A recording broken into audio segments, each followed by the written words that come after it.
I don't know what you're doing for the next 90 minutes, but I've got a hell of an interview for you to watch. I sat down and talked to Philip Fracassi about Boys in the Valley, his horror inspirations, and all kinds of other great things. I couldn't get his social security number, so I'll try next time. But in the meantime, check this out. Get Boys in the Valley before it's sold out. There's a lot of great stuff coming. He's an author you should put on your radar. If you have a radar that detects authors, just write the name down. Go to eBay or something. I don't know if a radar needs to be involved. But check it out. I hope you enjoy it. I sure as hell did. And I'll be getting more from Philip Fracassi for sure. For once, I'm not talking to myself. It's time to go beyond the book and get over your shelf.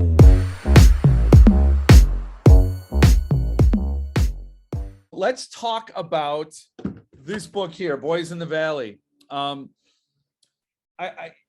was shocked when I was talking to Paul Miller, and he's like, this is his debut novel. I'm like, what? I've seen the name around. I've seen that, you've been in the same collecting circles and you've been part of the community. And I've seen titles. I've seen Beneath the Pale Sky, Behold the Void, all those things. But this is your first full-length novel. So my first published full-length novel. Yeah. So when you, okay, so it's not the first one you wrote. No. So I've been writing for a long time. It just so happens I've only been published for, been publishing for 6 years. So when I started writing horror, things kind of, clicked, and suddenly all this stuff I've been trying to get published for 20 years. I can, after not being able to get published for like literally, honestly, 30, probably, 20 or 30 years. Wow. I'm an old guy. Suddenly it's like everything I wrote was finding a home. So it was pretty cool. And that's because I started writing horror. And I think it just got to the point where all of my writing lessons that I had honed, and all of my life lessons that I had, all my scars and all the horror that we go through, I think kind of came together and allowed me to kind of start creating something different. And that seemed to be something that people wanted to read. So, but yeah, to answer your question, I wrote 3 novels before any of this, one of which is actually going to be coming out like next year, one of my literary, quote unquote, literary novels. But then, I wrote a novel called A Child Alone with Strangers. And that actually sold to Talos Press, which is part of Skyhorse, an imprint of Skyhorse, and that's coming out next summer. So that was really my first, if you want to call it, my first horror novel that I ever wrote, and that's a big novel. It's like 650 pages. Wow. It's a big one of those big doorstop type deals. Yeah. And then I wrote a novel called Gothic, which is out being shopped to different publishers. And then I wrote Boys in the Valley. And what was funny about Boys in the Valley is I wrote it last summer during the pandemic, and the ink wasn't dry on the end. I think I'd just finished like the first draft, or, very recent. And I got an email from Paul Miller out of the blue. And he said, "Hey, I'm a big fan of your short stories. Would you ever consider doing a novel with me?" And I said, sure. I said, I have 3 novels that, you can look at. And at that time, I hadn't signed the deal with Skyhorse yet. We were talking about it, but they were reading it and considering it, but we hadn't signed that deal. So Paul looked at synopses of the 3 different stories, and it ended up working out. But at the time I was like, damn it, because he was like, I really want to do Boys in the Valley. And the reason I was saying damn it was because I knew I had a lot of work to do on that book. I just finished the first draft, and I was like, because I always do, I do what I call a vomit draft, which is, I just get it out. And then I usually do 2 or 3 passes on the computer where I'm doing edits and rewrites and all that kind of stuff. and then I do print the whole thing out, and I do a red pen on the actual Mhm. manuscript, and then I print out my books as books. I do them at like and through Amazon, and they're like $5, and Wow. I read them as books, and I do my red pen bit on the book, because I find stuff reading it this way that I don't find reading the big double spaced pages. A lot of stuff actually, and you just get a better feel for how it will actually Mhm. be when it's done. So you're like, oh, you know what? I don't like the way that kind of sounded, or that I don't like the way that worked, or whatever. So I hadn't done any of that when Paul was like, I want to buy this novel. So anyway, it kind of became one of those things where I was just, almost in a panic editing. And at the time I was on a TV show working, so I was like working 12 hours on a TV show, and then Oh my. trying to get home and do edits on the novel. So it ended up working out, because I sold A Child Alone with Strangers like shortly thereafter to Skyhorse, which is great. And I think Boys is a good novel to come out with. Gothic is a lot of fun, but it's I think Boys is a better debut. It's a more interesting story. So I got to say, you're knocking a few questions off my list ahead of Great. time. My plan is just to get all your answers right at the head. So As I write them down, I'm that way like, we can just talk about sports and stuff for the right, rest of the right, the show. pandemic. But yeah, I was wondering how it came to be at Earthling. So you've answered that, and that's just sort of wow, that's crazy. Either he's got a spy in your house, or he's It was weird. Yeah, and you know what? I'm a guy who counts his blessings. I'm not one of those guys that assumes good things should happen to me. I'm always surprised when good things happen to me, and I'm always very humbled by people's interest in me, whether it be readers or publishers or whoever. Um, but that said, it's always nice when the publisher calls you, right? Versus you know right. having to go out and sell yourself and wait for people to read your book and hope that somebody wants it or whatever. So it was a lot of fun. And Paul's been one of the highlights of my career, obviously. What a great guy to work with, a He's a great total partner, cheerleader. Yeah, total cheerleader, just a yeah, total ace, loves his writers, treats his writers like royalty, which a lot, you'd be surprised how many publishers don't. right. Um, Mm. and just, yeah, a real pleasure to work with, and I hope we can work together. We're already talking about maybe trying to find something else, so hopefully we can find something else to do.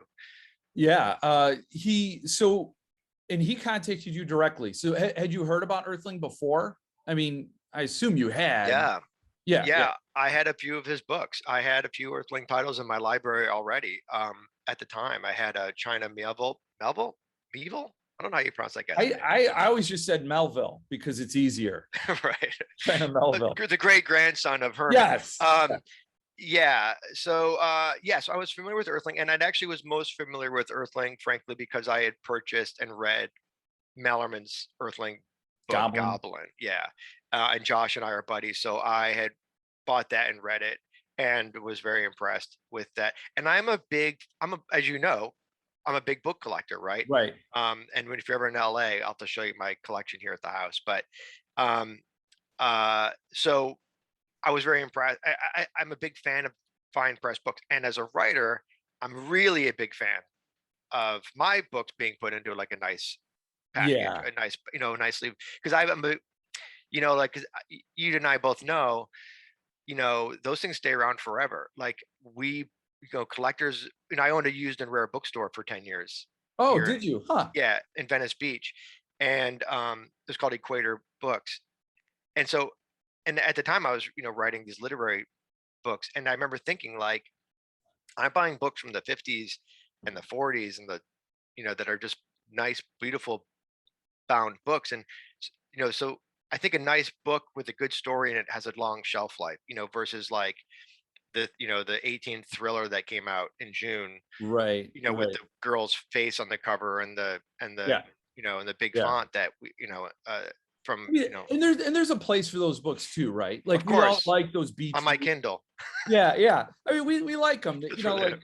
I love that I have paperbacks that I'm not worried about turning into a Right. coaster inadvertently, and so there's a place for those, but there is something about that elevated experience when you get that fine press book, and it turns the written word into HD, like Yeah. it puts it all, it creates that all around experience and I think what we're seeing as well is a result of the pandemic. A lot of people aren't going out or weren't. And so Right. the book and the experience has become more of a valuable asset. You could read your Kindle on the train, but now you're in your favorite chair, you get a great book. Yeah. Yeah. So Yeah. Did you read that article about publishers, how the publishers were coming out and saying, we can't, we can't keep up with yeah. with the books. We're, just so you guys know, there's going to be a shortage of books, and which seemed kind of like it seemed very weird to me, like a weird article. It's like, what do you mean? It's all print on demand now, isn't it? Right. But yeah, the book shortage crisis of 2021 is not something that's on the top of my panic list. I'm pretty confident there's enough James Patterson to go around. But, Oh yeah, you know what? That's funny because I've been going into thrift stores and used bookstores, and this isn't fair. I don't ever, I might not read an author, I might not want that sort of work, but I also don't like making fun of people when they put their passion on the line. But there are that said, shelves, yeah, of Clive Cussler, James Patterson. James Patterson isn't doing anything as his passion. No. He's not even James is waits for the checks. Oh, I wrote another book. He writes, from my understanding, he writes the outline of what he wants the book to be, and he hands it to somebody cutting their teeth in the publishing industry. So at least he gave J.D. Barker credit on the last one. Usually, I don't think they even get credit. So that was good. They're anonymous. Yeah. Yeah, and everybody was worried about. I've heard people say that about Stephen King too, worried that he would go that route. He would never do that. I don't. No. Not our Uncle Steve. No. Hey, look at this. I don't know if have you seen this? Hold on a second. I got all this crap up here, but I thought you might find this fascinating. This is going back to our collector conversation. Sorry, everybody. Have you seen this? I just saw that. That's Shiloh, it's right? Shiloh. Yeah. Yeah. I was looking it up. Look at this. This is done by Mount Abraxas. Mount Abraxas. Yeah, I saw it. You had a link, and it was to the Zeising. Zeising has one, available. But they did such a beautiful job with this, and they've done a couple, and they did they did a book called All Is Full of Hell, and it's a book of stories all about William Blake, and I wrote a story for that called King Mob. And I don't have it here. It's downstairs, but it's big. It's a big, thick, heavy. It's like the size of that Shiloh I just showed you, but it's like this thick. It's a monstrous tome, and I have a story in that. And that's probably the most beautiful book I've seen. But if you get a chance to ever see it, it's those guys do really. I mean, Dan is the publisher. He's in Budapest, I believe. So apparently they print amazing books in Budapest. So when I saw that, I was wondering if it was a foreign language thing. And then when you pulled that down, I'm like, that's a 70-page book according to the stats. Yeah, it's huge. Those are a bitch to shelve, but they are gorgeous. Yeah, I put it with my art. I have like a shelf of like the art books. I put it with the art books because that's the only shelf tall enough for it. Mm-hmm. It's like put it wherever you put your Stephen King. What are those? Yeah. What are those? I can't remember the volume 1 and 2. The Secretary of Dreams. Oh, right? Secretary of Dreams. Wherever you stick your Secretary of Dreams, stick the Shiloh. Yeah. What's the biggest bear I have? Really, it's pretty standard. Like I got this nothing big, oversized. I got Off Season from Dark Regions Press. Oh yeah, look at that. It's pretty big, but the art portfolios are the ones that are. I have a John Langan's Dark Regions. Carnivorous Sky. Yeah, Carnivorous Sky. I have that, and that's huge. That's a big. Yeah, that's a big, tall, heavy book. I don't know. Dark Regions. Yeah. I'm torn on these things because I do love that it's getting its breathing room. You could do more with a big layout, but also the reading experience kind of gets big. Like you can't. Right. Like right. You try to read. You're not taking it to the car wash while your car is going through and No. sitting there with the thing. Well, I took this to the beach. That I know. I saw the video of you on the beach with that book. I thought that was very, I very was interesting. sick, just sick to my stomach. Like, it's an arc. It's you're supposed to mark these up. Yeah. But as collectors, we don't, because you can't even buy them. What are you, crazy? Right. And then it got all damaged. So one thing you've been saying that was kind of, I'm wondering about, when you say literary novels, like is it drama? Like what how would you categorize them? They're like, I would characterize them as character studies. Okay. Like dark, like, okay, so I have this book called The Egotist, which actually I self-published. By the way, self-publishing in the 90s, these kids today don't know how good they have it. When I was self-publishing, we had to buy the books, and the books came to our house in big Yeah. boxes on And then you sold them out pallets. of the trunk of your car. And Yeah. you sold them out of the trunk of your car, and you had to store them somewhere. And you had to pay for the printer to make plates that they used for the book, and you had to pay for warehouses to house your books, to Yeah. distribute. You had to give them 55% to distribute your book. Oh man, it was a nightmare, and it was so expensive, and it was such a money pit, right? But which is why I stopped publishing. But so yes, I wrote a book. Point being, I wrote a book called The Egotist. I published 1,000, and they all sold out. With the asterisk that half of them burned up in a warehouse fire in Pennsylvania. So Oh my God. yeah, so imagine I've had a rough ride on the Yeah. early publishing front. So that was like so that was a kind of like my Holden Caulfield, if you will, my version of a younger guy, kind of coming of age. He's kind of a prick. He's very sardonic. So the whole tone, it's told in first person. So the whole tone is very like acerbic, and but it's funny, right?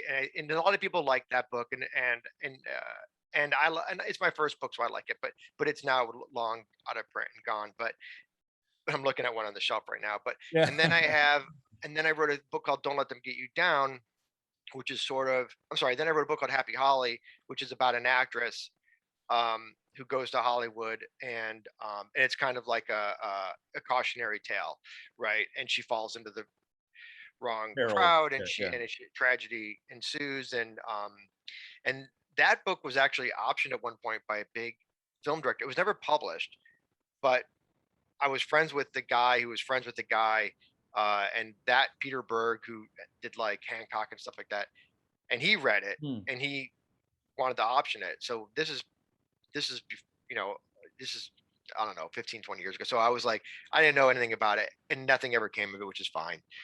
But that book's about, so that's the actress book. And then the third book in the kind of my dark literary trilogy, as I like to think about it, is this one, which is Don't Let Them Get You Down, which is about depression and about a guy who loses his wife and gets very depressed. And then, well, really what the book is about, and I can talk more about this one because it's actually coming out next year from a very nice publisher who I can't tell you, but you'll know who they were if I did. Yeah, when we're not recording, I'll tell you. All right. Because they haven't announced it yet, so I can't say anything. Oh yeah, but, you can't. Yeah. I just want to be. It's rude. I hate when people do that. Like, oh, I can't say anything. But it's more what it is. It's polite because the publisher should be able to make the announcement. Oh right. So that's why I don't say. Just so people don't think I'm being dodgy. But the story is, and this is something I went through personally. So it's a very personal book. It's about like, okay, like the book starts with the guys at the bottom, and it's kind of like him finding his way back into the world. And how do you adapt? Like, what is this, going to parties and meeting people and hanging out? Like, it's just all, when you're suffering from depression and when you've been through a traumatic experience, that stuff is so foreign. It's almost alien. You don't understand, like your brain can't connect with it. So that book is all about that journey of trying to reacclimate to society and to normalcy, and the struggles that are inherent thereof. So, and it's not and unlike The Egotist, which has like a kind of a funny or dark edge, this is a very not funny book. But so yeah, so that's what I would. And I wrote a bunch of short stories, and I tried to publish those, and I tried to get agents and the whole thing, the whole stuff that everybody does, and I nowhere. And then I was working at this marketing agency. My bookstore had just closed. I was bankrupt. I was broke. I had to work as an overnight security guard for 3 years because they couldn't make, like, nobody wanted to hire a former bookstore owner to do anything. Oh my God. And then I finally got this marketing gig. So, and I was walking around the block, and I just sold or I was writing screenplays at the time. So I was writing all those Disney movies, and I wrote a thriller which is now called Girl Missing. When I wrote it, it was called Find Me. And I was walking around the block, and I was talking to my wife, and I said, I just wish, I wish there was a way I could combine, it sounds insane, but I was like, I just wish there was a way I could combine writing fiction and writing all these like horror screenplays that I write. Cause I'd written like 3 or 4 horror screenplays at the time I was trying to sell. And then I was like, I mean, it sounds ridiculous. I literally stopped my tracks, and I was like, wait a minute, why aren't I writing horror fiction? This seems like how stupid. And it was literally, I mean, every cliche in the book, like the light bulb thing went on, and my things were clicking, and I was standing there holding a phone like an idiot. My wife was like, yeah, you should totally do it. So I wrote Mother, which was that short story on my first, and I wrote Mother, and I didn't know what I was doing. I'd never written a horror story before. I had Laird Barron, who I was friendly with at that time because I was trying to option one of his pieces, and we were communicating via Facebook and stuff. I asked him if he would read it. I said, look, I don't know what I'm doing. Is this a disaster? He read it. He got on the phone with me. We talked about it for about an hour. He said, you've got to publish this. You're very good. It's very good. All the things that I was not expecting to hear. It was one of those I was expecting to hear, the keep your day job kind of thing. Yeah.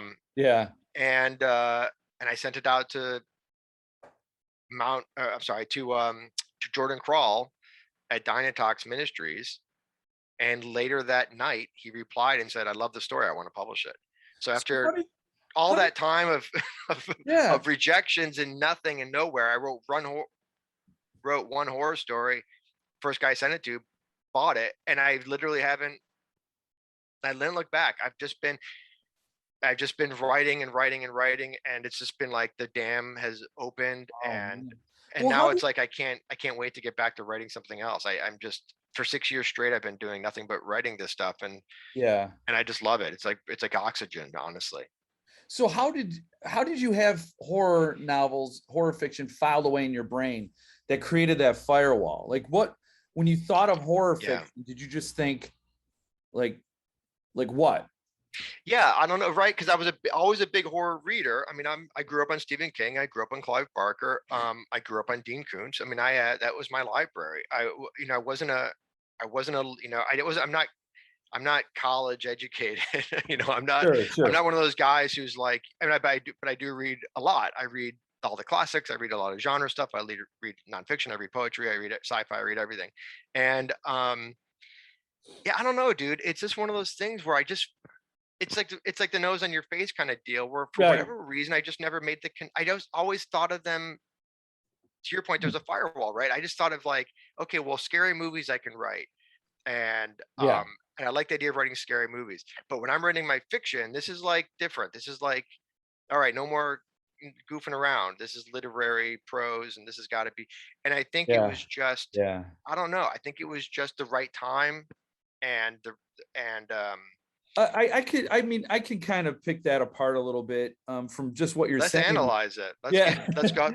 Let's talk about my mom.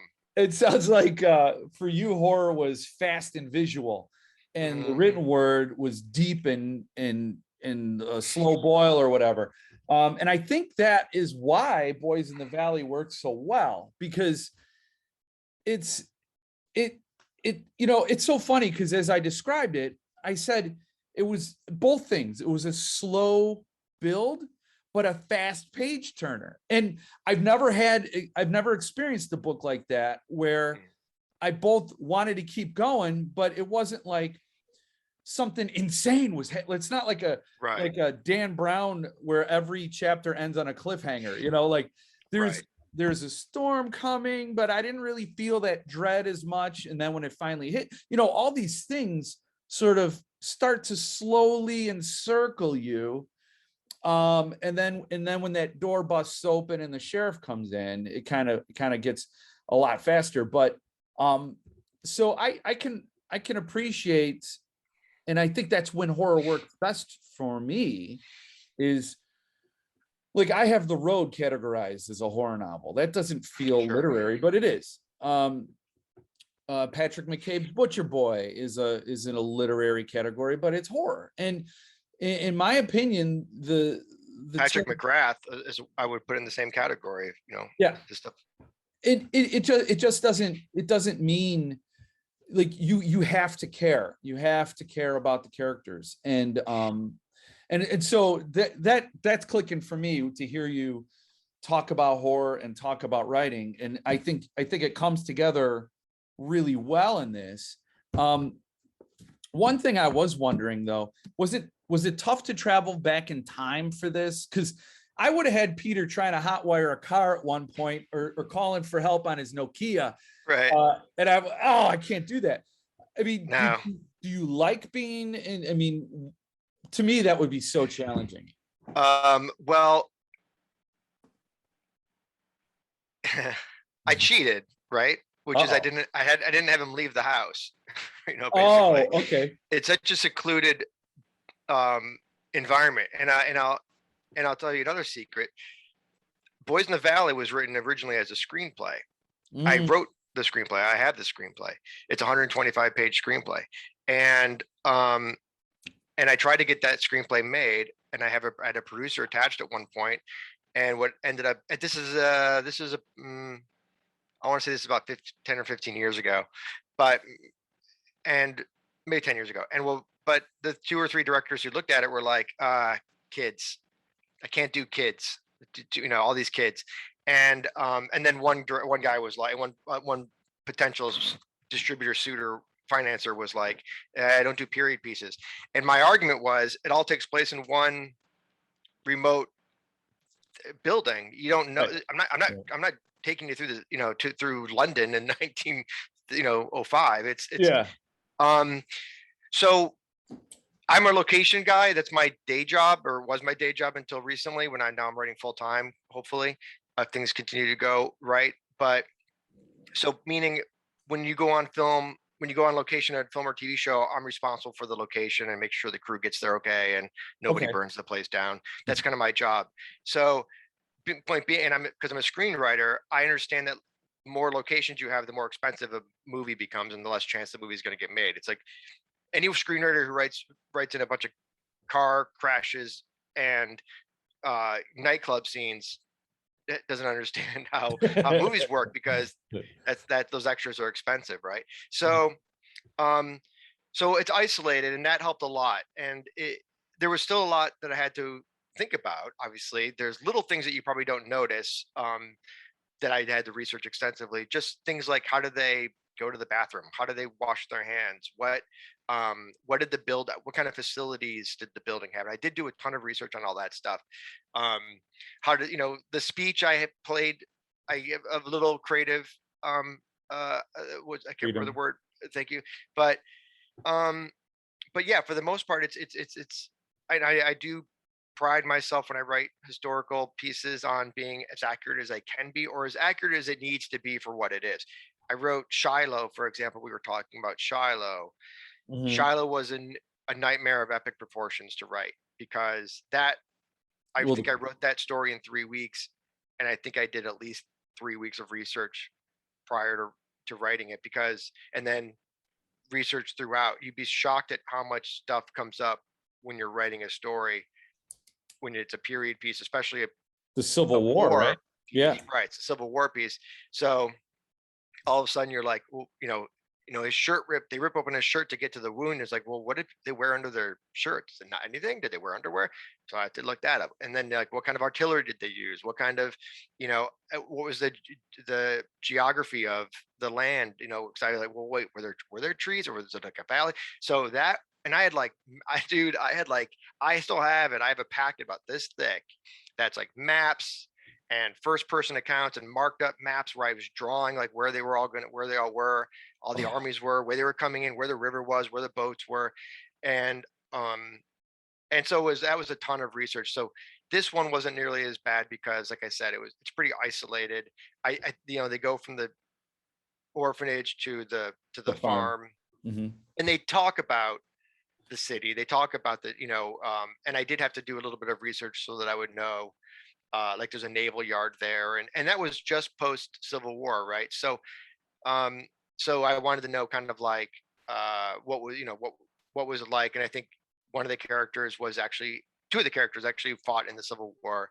Mhm. So there was like a lot of background for the characters to know about. So yeah, there's research, but it wasn't nearly as extensive as something like Shiloh, where it literally is a battle taking place during the I Civil would, War. but that would paralyze me because the dread I would feel upon releasing this into the world and having some, I've studied the Pennsylvania Right, Valley, right? I've had that happen. Uh, in 1905, and nobody would ever say this word. The word wasn't invented till 1906.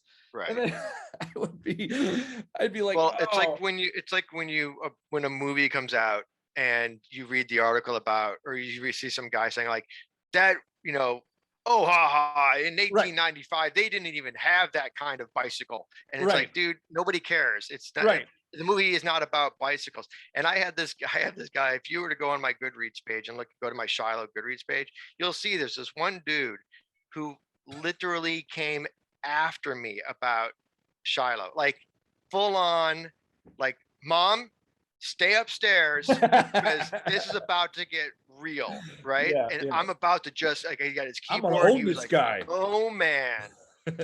And he went off, he teed off on me about the gun. I called the gun, I called them gunships, and I think they were called I think they were gunboats, supposed to be gunboats.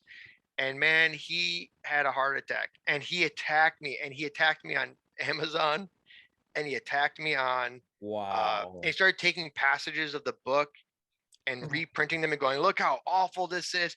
And all these other guys were like, oh my god, that guy's a piece of shit. And I was like, what is, I'm like, it's a Wow. horse. I'm like I don't want to give anything away to people who haven't read the story, but if you've read the story, um there's a lot that goes on in that story. And the gunships versus gunboats argument is probably not something you're going to be thinking about as a reader when there's like angels eating people and stuff. You're going to be more like, Yeah. Yeah. So it's fine, so it's all that fine. stuff, you better get, yeah. And so right, there are those people that will stumble on that and they'll get, it'll be a shock. Like I just read Blake Crouch's Dark Matter, and he keeps referring to in his book Pulaski Drive. It's not Pulaski Drive in Chicago. So Yeah. but his book deals with parallel universes. So I'm like, okay, so in this Chicago, it's Pulaski Drive. But So in this universe, you're wrong, Blake, but in yeah, the other universe, you're right, right. right. Yeah. So when I read it, I do respect and understand that, but if you're going to let that one thing become your crusade, I guess you're still fighting the Civil War. Somewhere that guy is still fighting this war. I like to think of him being very sad and alone. Yes. I Yes. don't know if he is. He might be surrounded by friends and family, but I like to think of him as being sad and alone and in a closet.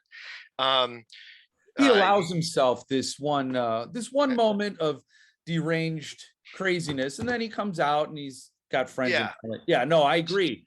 People So like that. I literally wrote. I've not learned my lesson. So I wrote Boys in the Valley, which is a period piece, and then I wrote the book that I just sent to my agent this past Friday. It just literally went out to editors on Friday afternoon. I sent it to her previously, but she submitted it out on Friday to all these editors who hopefully will read it and love it and want to make an offer on it. But it's a thriller. It's actually my first non-horror book. It's a mystery, very traditional mystery thriller with some horrific elements, and some supernatural elements for sure. And I'm hoping it's going to be a trilogy, and it's called The Blue Butterfly. And the point I'm making is the Blue Butterfly takes place in not one period but two periods. So the main story takes place in the 80s, which is like no problemo.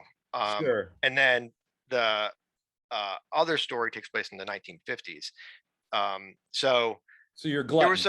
was some stuff involved with both of those things, and I try very hard to make my period um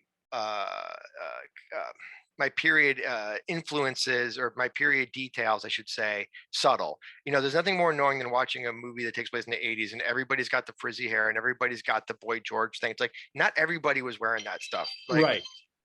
Z Cavaricci's. yeah, like, you don't need, I get it, it's the 80s, like, you don't need to go crazy. And sometimes it takes you out of the story. And so, like in Boys in the Valley, I try to be very subtle about how things were, and it's just part of the story. There's no aside where I discuss farming techniques or Right, anything. right. There's right. just like, but there's like a moment where one of the Nobody's kids, churning butter out there. yeah, but like but one of the things that came up was like, right, was how do they wipe themselves? Like, Yeah. wait The a corn minute, cob. the corn cob, and I Yeah. didn't know that, and I was like, wow, that's horrible. It But is. it's so It is. 1905, I can't stand it. And so that's in there, but it's like I said, it's just like, it is what it is. Like, that's what they did. Well, And I don't certain make a things, big thing certain about things, it. you need that. You need that. You need the Little desperation. bits of authenticity, yeah. Right. And the idea that winter's not just something where we put the hot cocoa on and just Netflix for a while. Winter's Right. something you need to survive. Like, Yeah. and the terror of going to a little house in the middle of the night to go to the bathroom, like the modern, no, so some of that, of course, and everything is a few days ride, or a couple hours by horse and buggy and things like that. So for sure, I just and I agree with that, because there are those moments that kick you back into the dangers of just surviving, where you can't just go. You can't have an Amazon drone drop off your new corn cobs. You have to, there's a whole thing. So you need those moments to knock you out of it, but really you want to focus on the human elements and those struggles. And I think it did really well. But one thing that you said early on, I've been meaning to get back to, is your editing process. Are you your only editor? Because that's impossible. Sadly, when you are published at a certain level, you're the editor, you're the marketer, you're the designer, and I don't want to take anything away from publishers. Some publishers are more active on that front than others. The one thing I always ask for now when I publish with a press is, I say, look, the only thing I want to work with you. It sounds like a lot of fun. You're going to have to hire a professional proofreader. It's my one red M&M. Yes. No, it's not even. I don't want to be embarrassed, because I know for a fact that I will.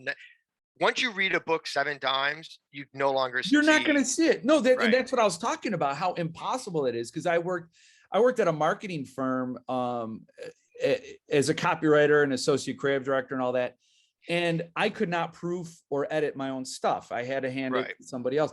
You don't see it, and it's not a red M&M, because that's a diva level indulgence. That you're actually saving the publisher from being embarrassed, because I'm not going to name names, but there are some publishers out there that a lot of people don't buy from, or are very frustrated with, because they have a lot of typos, and just like the details of gunship versus gunboat might knock some people out. You can get caught up in getting derailed out of the story, and no author wants that. I'm going to see if I can show you this thing. Is this the copy? I think it is. So this is my, remember I was talking about the arcs, right? How I read the arc. So this is the arc for Boys in the Valley.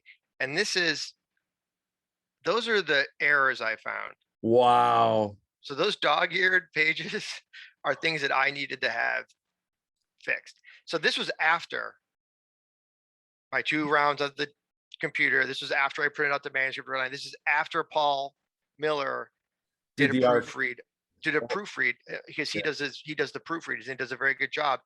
It was after all of that. Yeah. And then I still found hundreds of things to fix.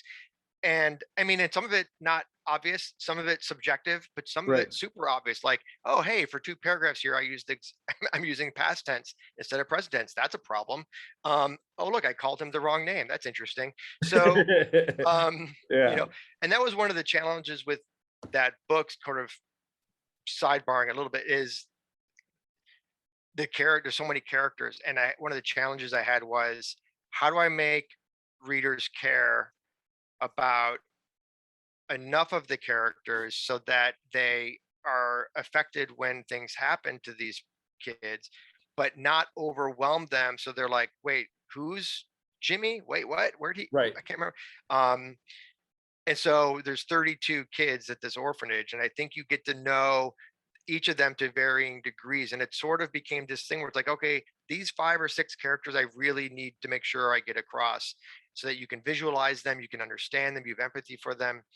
These 5 or 6 guys, I just need you to know their names and kind of like who's Right. who Right. they're buddies with, Yep. and then these 5 or 6 characters are my red shirt Star Trek guys. Yes.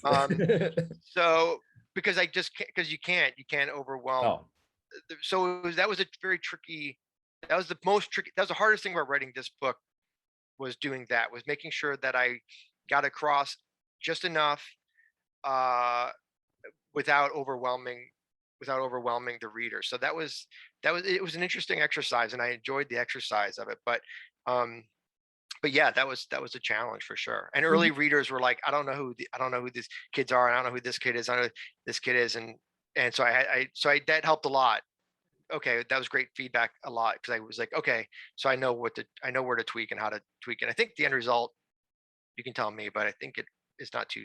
I think it Oh, worked it for the most totally part. works. What, I was, to be honest, worried that the first person and third person switches would throw me off, but they didn't. I appreciated why that came to be. Right. It didn't bother me at all. There I did catch that one passage. It's actually on page 64 where you go from present tense to past tense, Yeah. and that threw me off. But and I I was think that's one worried. of the areas I fixed. Yeah. No, I emailed Paul. I said, hey, I don't know if it's early because I don't know when. I'm not like a beta reader. It's like Right, I right, know right. by the time I have the arc. And he's like, no, thank you. We got it. Now I'm looking at page 64. Yeah, it's I believe when There's oh, probably a lot of times you'll see like me like screaming at myself. Oh, no, not page 64. I believe it was when brother Jonathan was putting the boy in the hole, or it was 62. Let's go No. through it page by page. Oh, well, this is on page 44. Oh, maybe that's it. See my note? See my note? It says Uh tense. yep, yep. That means I Yeah. screwed up. And it didn't Welcome to the repeat world again. of editing. So Folks. yeah, and so when you say early readers, who are your early readers? Did they come through Paul, or were they yours, or I have a couple writer friends who read okay? my stuff. I mean, I don't know if they care. Like Doug Wynn, who's a great writer. He reads a lot of my early stuff. I like Doug's feedback, and I've had a lot of different people beta read stuff, and I've tried to really trim that down. For one thing, it's a big ask to say, It hey, is. will you read my novel and tell me what it's a novel. It's like Right. it's a time sucker, and you have all these other books you want to read. So I'm very aware of that. I'm aware of that when I'm asking for blurbs too. I just don't shotgun people and be like, hey, read all my stuff, you have nothing else to do. I try to be very specific and cater to certain people. But yeah, so I like and John Foster, who you may know. He wrote a book called Mr. White. He just has a new book called Rooster. He publishes a lot of stuff, and those guys give me good feedback, and so they've read the last couple books I've put out, and then my wife reads it, and and stuff like that. And Laird Barron, who's a friend, he'll read stuff that I want him. I don't give him everything because I don't want to overwhelm him, but he'll read stuff for me. So yeah, I have a few people that I go out to. And they give, and I like the thing with beta reading, and I was doing a writer Zoom yesterday with a writers group, and one of the things I told them, and they're all writers who hadn't really published much yet or anything. And so I was trying to give a little bit of my early publishing, wisdom, things that I'd learned to avoid or whatever. And they asked about beta reading. And I said, the thing with beta reading is, um, you have to understand that when a beta reader, I love beta readers. I love them because I'm That very sounds like good a at, disclaimer. well, because I'm very good at filtering out what I don't agree with. I Right. don't take everything they say like, oh, well, this guy said one thing and this guy said a different thing and this guy said it's like nobody's going to have the same response to your story. Focus groups never created anything, really. No. But what I like is, okay, if there's 20 comments, 18 of them I can be like, yeah, I disagree, I'm okay with it. I mean, I'm the boss, it's my story. But maybe these other two were like, oh, I didn't think about that, that's really Mhm. interesting, or that's a, so it just makes the story better. And so I really like that kind of feedback. The things to your point, you can't catch everything. But I have a friend who sold a book to Putnam, and he was telling me how he said it was the greatest thing, and he never published with a big five publisher before. And he said the greatest thing, they had this like they had this editorial team, and they sent me like a Bible of like things I do, like here's things that I do wrong, or here's my like ticks. Every writer has a tick where like they use a certain word too many times or Right. whatever. And here's like my ticks, and here's the timeline errors they found, and here's like, the Wow. character was wearing a blue hat on page 14, but then he's wearing a red hat. Like and he said Yeah. it was the almost awesome thing. And so I think that's one of the benefits of having a bigger house represent your publisher work, is that you have more people who are looking at it and fixing it and telling you what to do. But there's nothing worse for me, and you might have experienced this, when you read someone's novel that is published by like Macmillan or whoever, and you go to the acknowledgments, and they're just like, I just want to thank these people for helping me craft this story and really make this story what it is. And they go on for like, it's like a laundry list of like Right. 20 or 30 people. And I'm like, I would not want that many people involved with writing my book, especially when you read these like big bestsellers that are garbage. And you Yep. read like, it's basically what they're saying is, I had no idea what I was doing. I did like a draft and I had this like idea, and then like these 14 people wrote the book for me and Right. There's made the it committee. readable. And that stuff really drives me nuts, because to your point, when you're an independent writer, it's just, 9 times out of 10, you're the editor, you're the proofreader, and you're the writer. So you try your best to catch everything, but Yeah, my first thought when you said about your friend that got that big Bible from Putnam, um, is yes, that is hugely helpful for anybody to step outside themselves and get a little objective on who they are as an author and their craft. But that's a lot of people who have a lot of say now, and they yeah, are you might get that's a business, right? They're going to try right. to protect their investment. And I'm sure they tell the author, you got, it's your work, but they're going to want a hand in making sure it sells as well as possible. Yeah, And if you if you upset them, you might get the book published, but they're not going to market it. They're not going to support it. right. And like, that was one of the things. So this is to that point. So this is A Child Alone with Strangers, right? This is the book. It's like, so this is Boys in the Valley, and this is Child Alone with Strangers. So it's a big book. And this is my like personal like edit arc. So one of the things that I was really worried about, and my agent, when I started selling that book, was, she's like, just so you know, it's 175,000 words or whatever it is. She goes, just so you know, you're probably, whoever does end up buying the book, assuming it gets bought, they're going to probably ask you to cut it down to like 100, between 100 and 125,000 words, which basically lose a third of the book. Yeah. And that idea of that was really difficult for me, because I was like, if I wanted to write a 125,000 word book, I would have written a 125,000 word book. That's, Right. the book is what it is. And I'm not being like that guy, but I kind of Right. am being that guy, which is like, I like, it's like when you watch the director's cut, when you watch Doctor Sleep, when you watch the theatrical cut of Doctor Sleep, you don't really resonate with it. It just kind of seems choppy and sort of messy, and it's like, okay, you don't really get any emotional attach. And then when you watch the director's cut of Doctor Sleep, all Flanagan really did in the director's cut was slow it down, Yeah. and he paced it out. He gave stuff time to breathe. And when you watch that version, it's like night and day. It's like, this is like a great movie. Like, I'm totally into it. I'm on board. Uh, And even to the point where my wife and I were like, what did he change? We had to like really like look into it to be like, did he add stuff to, and we realized all he really did was like lengthen the moments so that he could get the resonance of each scene that he wanted to have more resonance. You know, it's mhm. time. So I think, to, like I can write the quick books, like the Blue Butterfly, which I told you about, which is a mainstream thriller. That's that's an 80,000 is kind of my wheelhouse. Most of my books fall in that 80,000 range.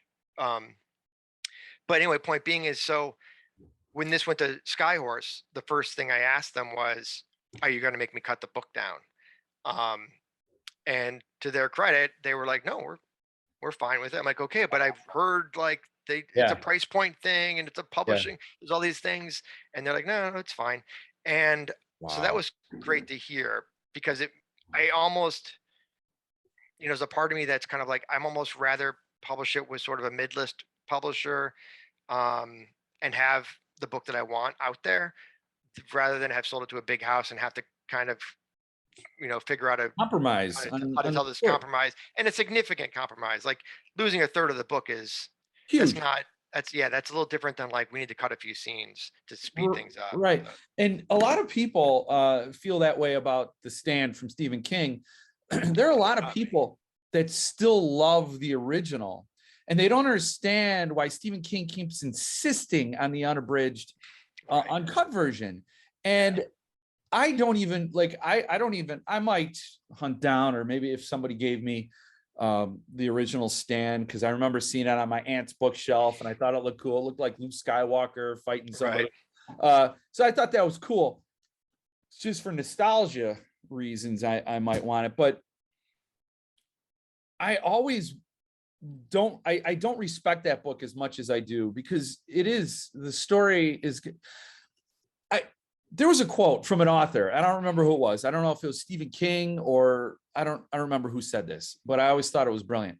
It was, when you're going to write a story, you don't go out and hunt down your characters. You don't go looking for them. You don't try to make them do what you want to do. What you do is you sit in the middle of a dark place, you light a fire, and eventually they come to you. So they carry the story with them. They tell Hmm. you their story. It's almost like you're the first reader, you're the first witness. You're It's a not a perfect god. analogy. Yeah, I agree 100%. Yeah. And so to it's almost like you're now the ambassador of your characters, and to take that and say, oh well, this one doesn't matter, is almost a betrayal. So I don't want something abridged. I don't want. Yeah. Yeah, it's also interesting about that is, sometimes people will ask me, well, why did you make this character black, or why did you make this character gay, or why did you make this character old? And it's like, I don't know, that's what they were like when they when they That's showed up. I don't, interesting. beats Yeah. me. Like, that's just what it is. And it's the God's honest truth. It's what they it's when the character popped in my head, that's what they looked like, that's what they were, and I don't know what to tell you. That Yeah. was so, and I can't change that. I don't, Yeah. that's not my thing.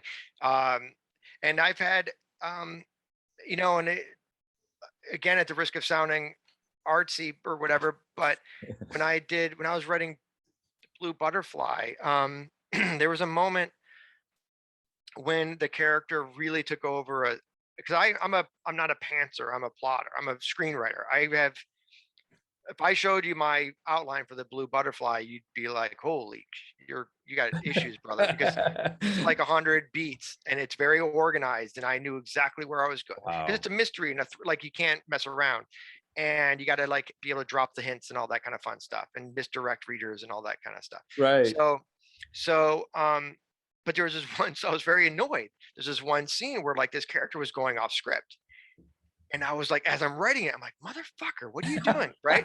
Because I was pissed. And to the point where I finished the scene, I went downstairs. I said to my wife, I'm like, Kate just ruined the whole thing. I got to figure out like a whole new way to do this part now because the Oh, it's so character, cool. I was literally annoyed. Like I was honestly the God, I was annoyed. And I had to kind of change the way I structured part of the story because and so sometimes it just becomes that real, and Yeah. maybe it's psychosis. I don't know. But definitely sometimes it becomes that real where you do lose control. And I've said this before, I've reread sections of stories that I have no recollection writing. Like Wow. especially where I'm like, I'll read some people like sometimes you read a review and they'll like take an excerpt and be like, oh, and read this little section that he wrote. And I was like, oh, that's really good. Did I write that? Oh my God. Yeah. I have no memory of writing that. And so that's why I think a lot of writers, honestly, I think have uh what's the word I'm looking for? Uh well, they have anxiety about being real writers. And what's the word I'm looking for? Imposter syndrome. No, imposter syndrome. Yeah, yes. I think you said Oscar Hindrome. I'm like, no, that's not right. Oscar Hindrome. Yes, his famous author. The Hindrome Ozzy. syndrome. Imposter syndrome, because I think a lot of writers, it's such a creative process. You don't really know how you do what you do. And I think that and that's why I also like Matthew Bartlett just posted about this on Facebook. He's like, oh, I woke up this morning and I realized I don't know how to write anymore. I guess that's over. And and you see all the comments and people being like, it's a very common feeling. Yeah. And I think that's why, because you can't put your finger on why you are able to do this particular thing. And that's why a lot of writers, experienced writers, say just sit down and write, because that usually solves the problem. And but it's kind of unfortunate, because when you're like good at like fixing car engines, or even if you're like a skilled, and maybe I don't know, but maybe if you're a skilled painter or whatever, or a musician, I think you have a little more confidence in what you do. You're more like, it's more of a classical training, or you've gone to school for it, or you know how to play an instrument. With Right. writing, it's just sort of like, I don't know, I had this idea about, I had this idea about, like, this is true too. I had this idea the other day about, oh, wouldn't it be cool if Alexas were serial killers, and could kill you with like sonic. Oh, wow. Right. And so I was like, oh, I'm going to write that story. And it turned into this 11,000 words pulp detective story that, there's that part's still in there, but it's like such a small part. And Shiloh, I don't know if you might not have read Shiloh, but Shiloh is the same thing, where Shiloh, I had this idea about, I'd read an article about how back during the Battle of Shiloh, there was a fungus that grew on the wounded soldiers, and at night it kind of was luminescent. It had a glow to it, and they called it angel's glow. And oh, by the way, historians have come after me for that too. But it did happen. I'm sticking with it. And that element is still in the story. Huh.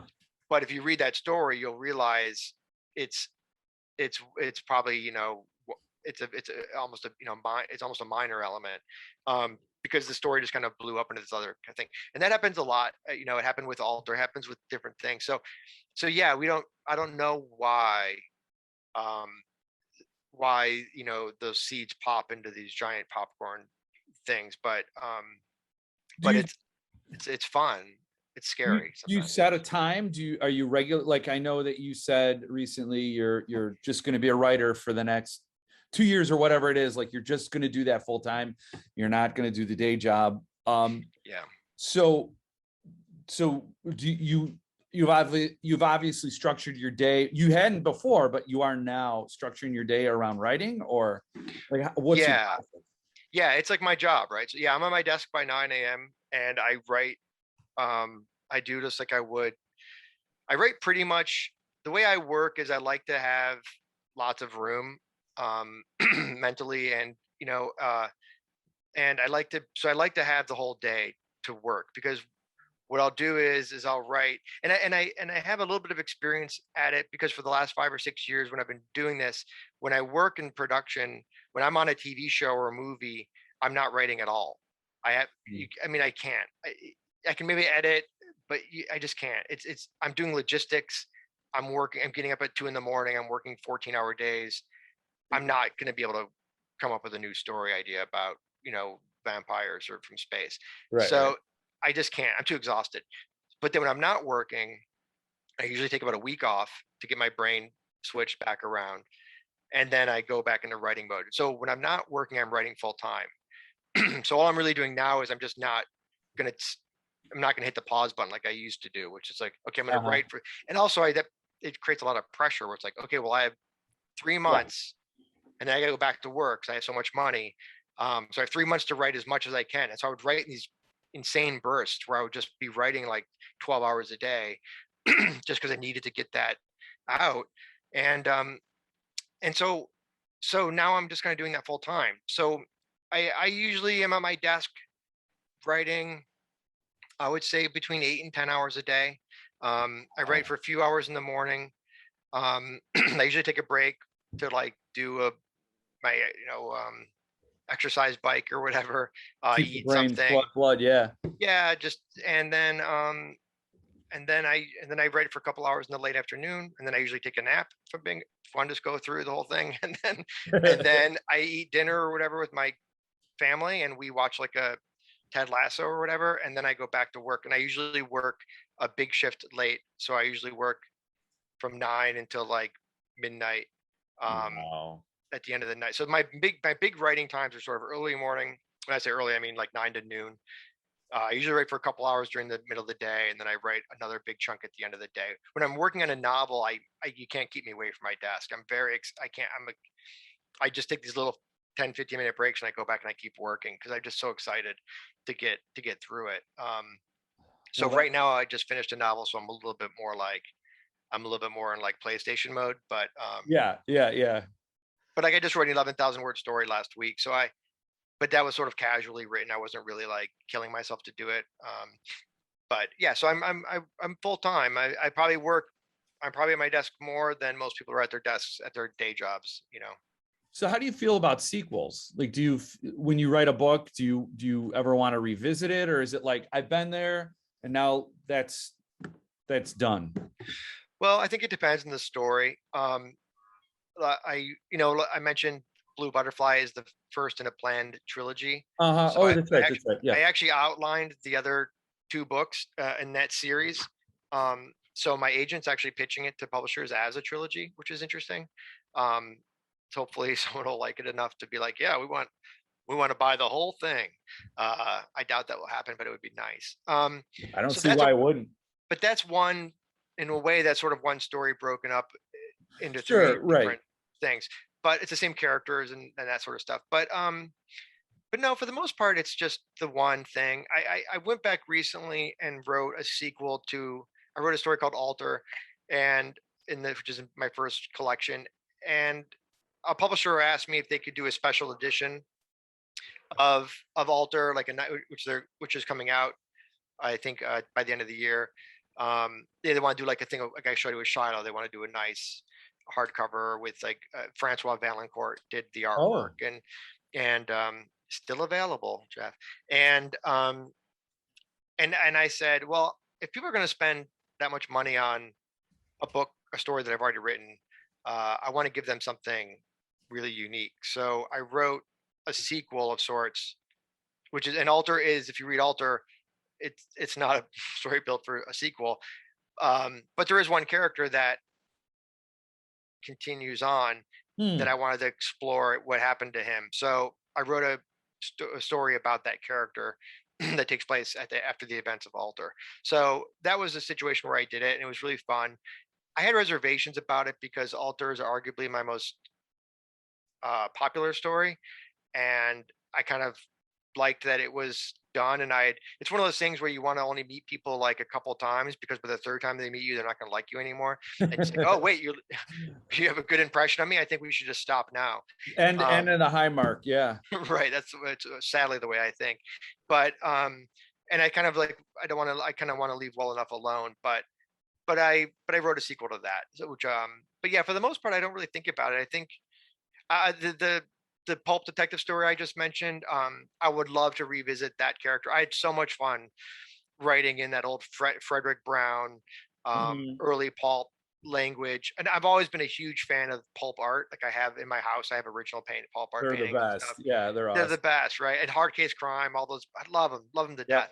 And I love that old timey like pulp detective, like, language, like, and so writing for me to write that story and to write in that voice was so much fun. And I got to explore kind of more of my funnier side. It's there's some very funny, to me, I thought they were really funny moments. And so I would love to revisit that character again and come and just listen to him talk, because he was a lot of fun to hang out with. Dixie Merriweather, pulp detective. So, and his Well, sidekick Rose.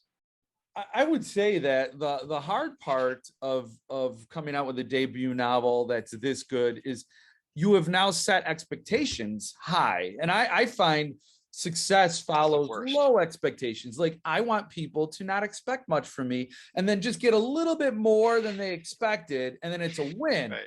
Right. That's going to be tough. People are going to look at this and read it and say, "Oh, this is great."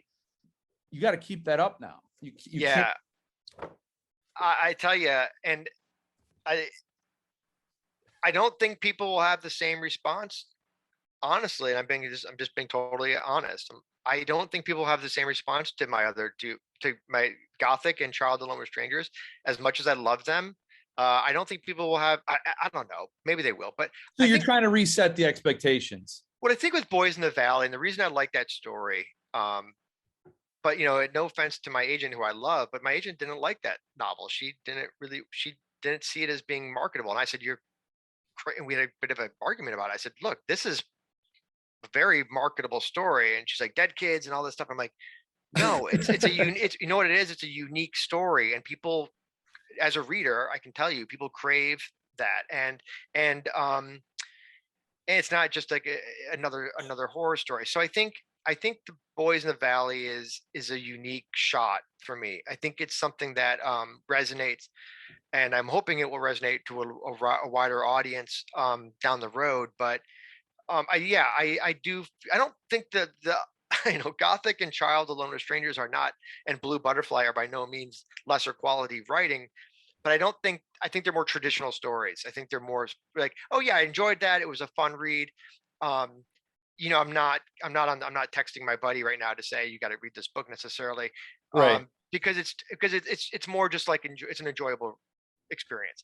Where I think Boys in the Valley is a little more like, I think it's got a little more of a dagger to it. And I'm hoping the Blue Butterfly books resonate with people too, because those are pretty interesting. Those are pretty unique. I will say I have a little bit of sympathy for your agent, because if I read, like, if you described this book to me, I probably wouldn't have, like, that's not something I would have normally sought out, right? I'm period piece, Boys in the Valley, an orphanage. It's like, I could understand her hesitation, because when Paul Miller is like, hey, I got some arcs, anybody want them? I'm like, yeah, I'll give it I'm not on deck right now. I got nothing to do. Sure. Send it over. And I read it and I'm like, there's no way you could have described this book to me in a way that would have gotten it through that. No, Jeff, seriously, you should read this. So I could see the marketing challenge, and I respect the business challenge. Yeah. And if it wasn't just that's what it was about, to be honest. Yeah, because it's like I said, and you gave me some legitimacy by including my blurb. That's the first ever Jeff Word blurb in the world. Like that. Yeah. The claustrophobia of The Shining, and then the demonic elements of The Exorcist. It's not hyperbole. It really is. It comes together in a really great way.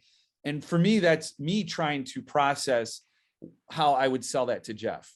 That's what's interesting about that book in regards to the reviews that I've received from it, which haven't been that many because it's a limited edition book or whatever. But sure, yeah. But I hope this doesn't come off as negative. It's not, but I just found it interesting. Was that, like, I've never had so many reviewers refer to movies in their reviews of my book. Like this, the Publishers Weekly one, the Cemetery Dance one, yours, Jeffrey Thomas's blurb. all refer to.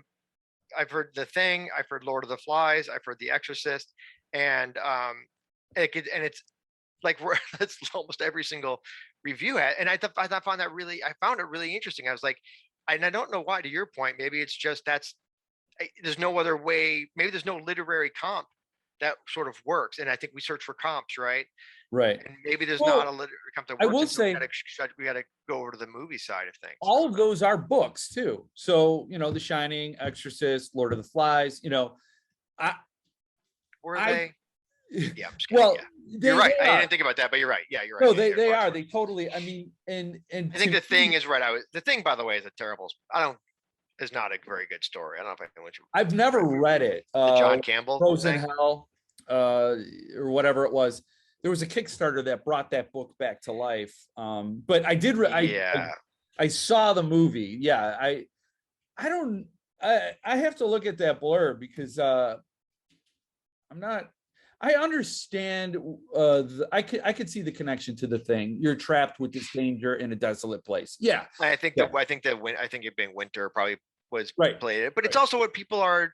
It's just what people are. I think when you're imagining something, when you're playing it in your head as a movie, as you're reading, as all readers do, I think you naturally make connections to like, oh, this reminds me of when I was watching The Thing, or this reminds me of when I was watching The Thing.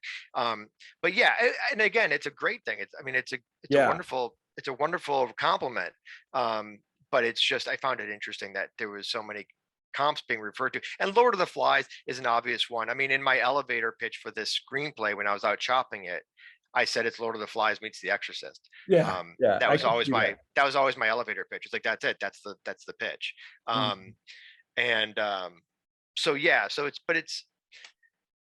I'll be honest with you, man, it's interesting that you say that about setting the bar high, and maybe this is just generally the way I think of things, but my expectations for this were very, very low. Especially after my agent sort of didn't resonate with her, and I was kind of like, oh, nobody's gonna like this book, but I'm gonna put it out anyway because I like it, and I've been almost caught off guard by how positive the reviews have. It was so. I mean, I was, like I said, again, a slow build, but a page turner, because I cared from the. And I loved being in the world.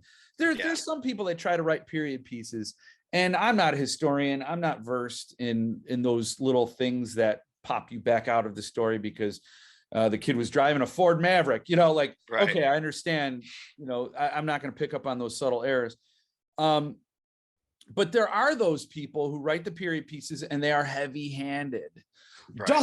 Like they make it almost a caracature of what they think a 1905 society would sound like.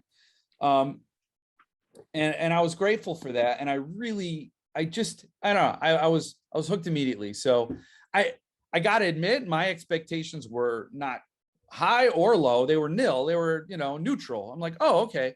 I love Earthling, and I came to know Earthling through Goblin. So, and I've since gotten other books. Sarah Pinborough's They Say a Girl Died Here Once was brilliant. So, oh yeah, I just got that from him. I'll have to give it a read. And so Josh Mallerman has a book coming out. Ghoul in the Cape.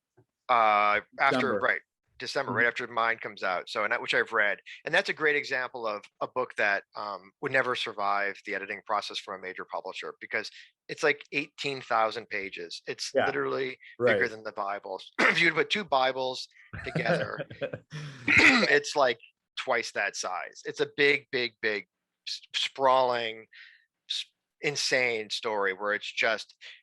I read that book, and my wife and I are friends with Josh, and so I was like, this is, and I think I told Josh this, I was like, this is as close as you could get to putting your brain on paper. Like it reads as if you ripped your brain out of your head and just shoved it into this manuscript. It's a zany, crazy, Pynchon-esque ride. I have a book I'm reading right now that I'm not going to say what it is, because then people will be like, oh, I know why he's reading that. But right after that, I'm going to read Ghoul in the Cape. I'm dying to get to it. But I got to ask, you mentioned the Bible. I'm this isn't a job interview. I'm not hiring you, so you can't say it's discrimination for me to ask a question like this. But are you a practicing Catholic? I'm just curious. No. Because Catholicism is huge in Boys in the Valley. And yeah, and I worry about that. do you? Okay. But it is what it is. It's again. Oh, right. Like, I think what it is. You handled it in so full disclosure, born and raised. I went to Catholic schools. I'm a lapsed Catholic. I haven't been to church since I think we did have our children baptized. There you go. So I'm not huge, but I'm not removed. So when I read this, I recognized a lot of stuff, right? So it felt like, oh yeah, it does tug on those things that I was imprinted with growing up. And you did not bash Catholicism. You didn't bash it. You didn't put it on a pedestal. It was very honest and human, right? And so I didn't feel like there was an agenda, but I didn't feel like, because the priests are tough. They're really bad in some cases. And one of the characters is sort of the voice of cynicism throughout, as well. But yeah. But the hero of the story, I definitely don't want spoilers, but he is embracing the life of the ordained. So one could almost say naively so. Right. And so there are those things where we pick up on the cues of the main characters, and so I was just curious about that. I didn't know if there was anything. So why would you be so do you think you're worried it's a turnoff? Worried it's a turnoff? Yeah. Well, I've had I won't say who because I don't want to put them in a weird light, but I have an author friend who read it and who enjoyed it very much. Read an early draft for me and said, "I really enjoyed the story." He said, "But I have such strong feelings against the Catholic Church and against religion that I couldn't separate that emotion, that feeling from the story. It was a kind of a constant resentment that I was, as you were like describing things, I was like so hateful toward." And I think a lot of people, and so it's kind of this weird, right? So there's like those kind of people. And then there's the people who are like my folks or whatever, who are like very religious, who will read it and be like, well, this is, oh my God, you can't, God is you're going to get hit with a bolt of lightning or whatever. So I feel like I need to find, hopefully people in the middle will be okay with it. But there are some things I tweaked. That the writer I mentioned, he had some great feedback. And one of the things that he had feedback about, and this is a spoiler free interview, but one of the things that he had feedback about was maybe making some of the strength of the characters, inner strength, the characters be more about them as people and less about the religious aspect. And that was such a great note. And I actually went through and I did a whole kind of soft revision over the whole sort of book from top to bottom, because I thought that was a really interesting note. And not so much that I had to change things as much as I added a lot of moments where I wanted to make those characters, I wanted their, to believe in themselves and to find that inner strength, not because they got hit by the spotlight, a la Paul on the road to Damascus, but more just because they found that strength inside themselves that comes with natural, human progression and growth. So that was an interesting note. And so far nobody's been turned off by the Catholic angle. They should be. And so it's really not, I think it's threaded so intricately, woven so intricately throughout the tale that it's not like a thing where it's not necessarily the possessed nun running around killing people, but it's also not like, oh, let's talk about, how great it is to be religious and saved. Right. No, it is. I think it's, and the struggle that he has is right. You need to have it. Right. It does bring so much into into focus if you're somebody who considers, and I think Paul Tremblay does this too, with like Head Full of Ghosts and Cabin at the End of the World, where there's the human place in the universe, the human's place within supernatural, and where are these elements coming from? Are they from mental illness? Or are they from demonic possession? Are they, you could make the argument that if somebody draws the strength from something spiritual, is that really spiritual, or is that some sort of internal revelation and they're giving credit to something else because that lends them strength? Because, there's a little trick that I learned because I had a job in marketing and I had to present to these huge boards at universities. And when you're talking to a room full of deans, there's nothing more intimidating. And so to pump myself up, to make me believe in me, you have to refer to yourself as you, and you have to tell yourself, you've got this, not I've got this. Right. We don't respond to internal validation as much as we do to external validation. So for somebody to think God is giving them the power, it's actually more powerful. So yeah, you can make that argument. Anyway, it's interesting. If I could go back and talk to before I read the book, I would love to tell that to somebody, like, yeah, there's Catholicism in being Catholic, and it's just sort of the nature of an orphanage, right? What other NGO was taking in orphans, like back in 1905? It was very much a thing. And if you look at, and there's actually, it's based very, very loosely on a true event, although not with all the supernatural stuff, but there was a sort of mysterious culling at a remote orphanage during that time, which was the acorn that I found in my research. So that gave me the idea. And and it was pretty messed up, like back, obviously. Yeah. But the whole, like, I think it's like, I mentioned in this, one of my favorite moments in the book, as personally, is when the character of David is sort of reflecting on what could have been.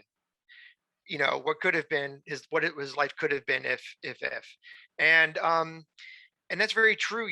When you read about what happens to a lot of those kids during that time, both in the U.S. and in England and throughout Europe, the orphans, they were sold to factories, and they were it's the old Oliver Twist thing or whatever. So so it was an interesting angle, and I think it gave it created a lot of empathy.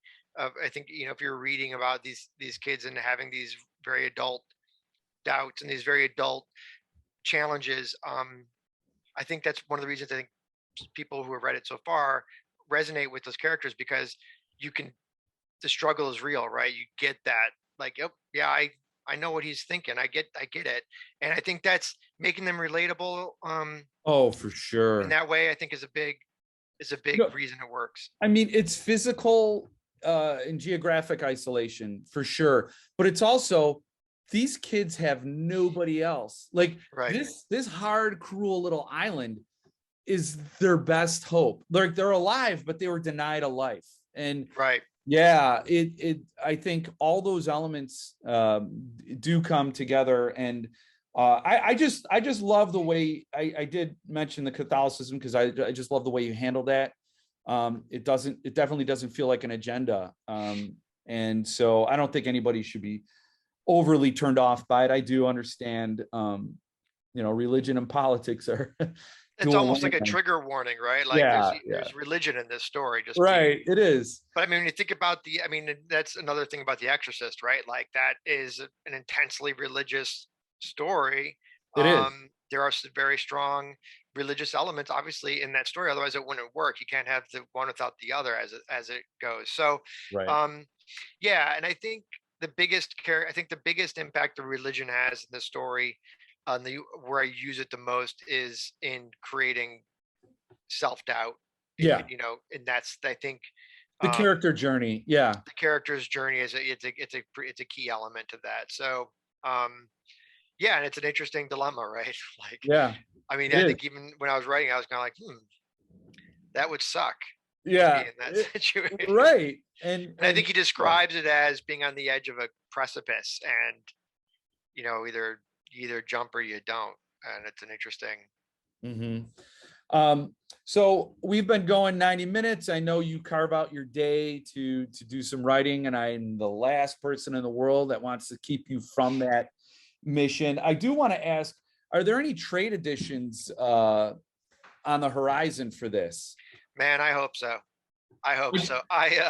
Yeah, the collector in me hopes not, because I want this book to be worth $2,000 by next summer.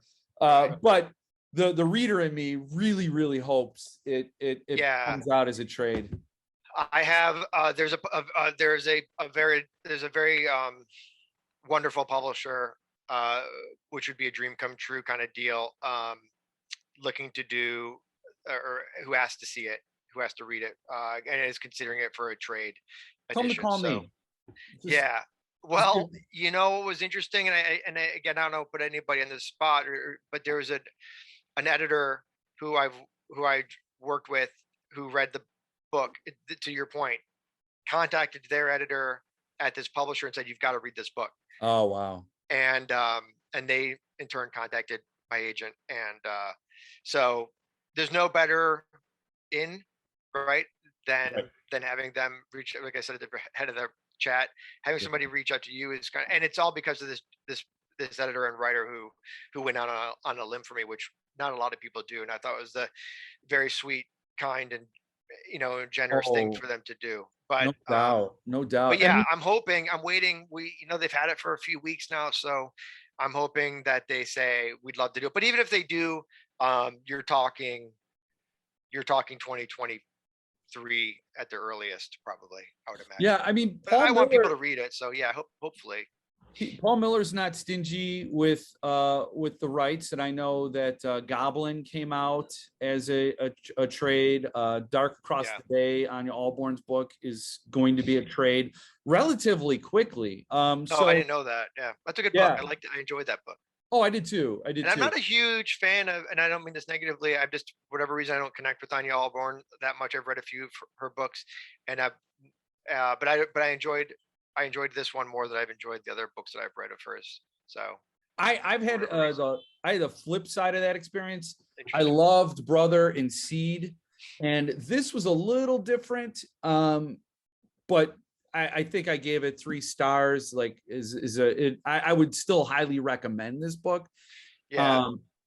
But not. It was more traditional than her other. Yeah. At least the ones that I've read, it was probably like a more traditional horror or thriller story. Yeah, no, it's good. I love the bombs she plants and then detonates. So I'm jazzed for this release. I'm thrilled I'm able to help you get the word out. I appreciate it. Little surprised, to say the least, that there are still copies available. I think Paul said there's like 40. He just sent a newsletter out yesterday, and he said there's like 40 copies left. So which is pretty good. We haven't even, I mean, look, I'm not a household, I'm not Josh Mallerman, I'm not Anya Allborn. So I think it's, people are more like, what is this? I think a lot of the reviews have helped, to your point, and you putting word out. I think a lot of the positive reviews have really helped boost awareness for it. So yeah, I mean, I'm excited. I mean, I honestly can't believe it's still a month away from coming out. I feel like this book should have been out by now, and people, given how much I keep, I've been dealing with it or hearing about it, people talk about it. And Paul's done a really great job of getting arcs out to people, and I think he's even gone somewhat above and beyond what he normally does, because I think he really wanted to get attention for the book. So I appreciated. Yeah, when I reached out to him, he was I shared the review or the unboxing or something, and he was really complimentary of it, and he seems genuinely excited about this release. I mean, of course he is. I think he's somebody who publishes books he believes in and really likes. So I wasn't all that surprised, but it's a community. I want it to do well for you. I want it to do well for Paul. I'm excited to have it. I think it's a it's a great book to have. Yeah, it'll be especially- cool. I'm excited to hold, I haven't Right. had a novel released. So I'm excited to get the book in my hands and have like the nice hardcover copy of my first novel. And it's a nice build up to, the next summer when I have the big trade book coming out. That'll be it'll be a completely different experience, I think, but hopefully, one will build on the other. Yeah. But yeah, so I have a few kind of exciting, somewhat nerve wracking things coming up where I'm hoping for the best, and kind of putting myself out there a little bit more than I have. But I like, man, it makes me very happy, and when people read my work, but it makes me even happier when people read my work and enjoy it. It's just I Right. mean, not because it's like, not because it's an ego stroke thing, but because it just Right. makes me happy to feel like I'm putting something good into the world, that I'm entertaining people, or I'm distracting people from something horrible, or they're just, spending a couple hours in a world that I created, and it makes them a little happier, or it brings them a little joy. And there's no better, there's no better thing that I could ask for. So it's very humbling, and I'm very grateful, for sure. Well, I'm grateful that you took this time, and Yeah, I man. so appreciate it. I'll be looking for everything else. I found you on eBay, so I might be hitting you up for Beyond the Void, Behold the Void, right? I got that right. Oh yeah, I have copies. Yeah, you can buy signed books of through my website. I have a Yep. link. You can just contact me directly, and I'll I'll put all that in sign. the description too. Yeah, I'll So sign and send it to anyone who wants one. While supplies last, I have been getting somewhat low, but as you can see, I do have a few copies left over. it's better than the trunk of your car. This for is sure. Behold the Void, and this, right? Yeah, I got a few things here. So yeah, but yeah, I hope so, and hopefully you'll check out the short work. I think you'll find it enjoyable. Yep. I have no doubt. So thank you again. And All right, I'll brother. let you get back to the crazy work of discovering new characters and then reporting back to us what they did. Copy that. Thanks, Jeff.